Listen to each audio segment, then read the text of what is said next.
Before we begin this video, please subscribe right now and click the notification bell to get news on Asante Kotoko. Hello everyone, welcome to the Daily Porcupine. This is the player rating show. And no match now, 11 wonders boy, your baby rated players a performance. We yankasa ya dream to say one year nyadrian or comment section hona announce why they also watch what they are to come on. You better say free Felix Anna be man 8 because I'm not Kenya Felix Anna and can rank Kenya. So 1 point in the crampuna ya yani ensha Daniel Hono. You better the right back position and Samuel Frimpong Ebono, Samuel Frimpong, Same or Yade or Karela Ewoni long spell no but oba no Kotoko no enye easy sir, but no I'll try the best there. Even though none crosses no too high oba it trap players ni na but you be man 6 for the outing because now no maybe oha no ya de kakra. Left back and say Ibrahim Moro, and Ibrahim Moro said the name no wa mon homodin said the name Ibrahim Moro no into you be man 5.5. You be call Chiro Hono Yusuf Mubarak and Abdul Ghani Yebekaya. Yusuf Mubarak, one of the new players, and ran a modern ball answer that answer any sa into no Yebemano 4. Yusuf Abdul Ghani also one of the players no match our team num and enkane no ne antimambaduna na air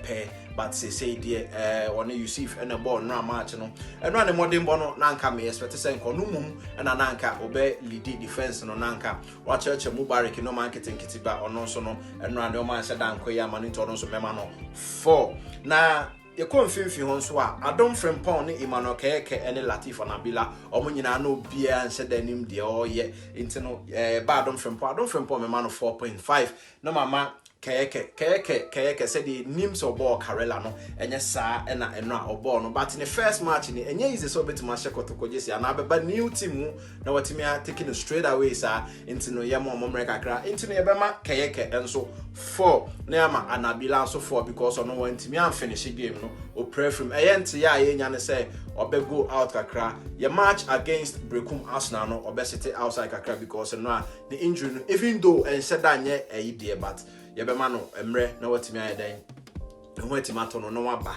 Augustino crowd so free mu at the first half okay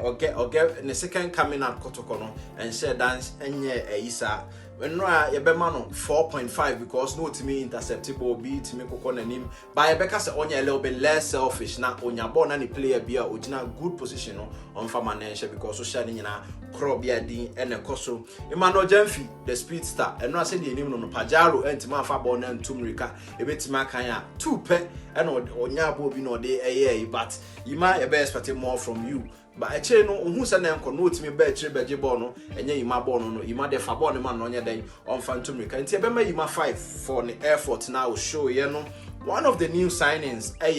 Kwame Poku na no share first goal emaye otumi se goal no and force error no den ekobo share kama ema Kwame Poku 6.5 ye di kan ewo. Yeah, preview ne say mon looking out for Kwame Poku because you're really good and when you in form our pre-season you know. Na omo be mo no Evans Adomako ebe share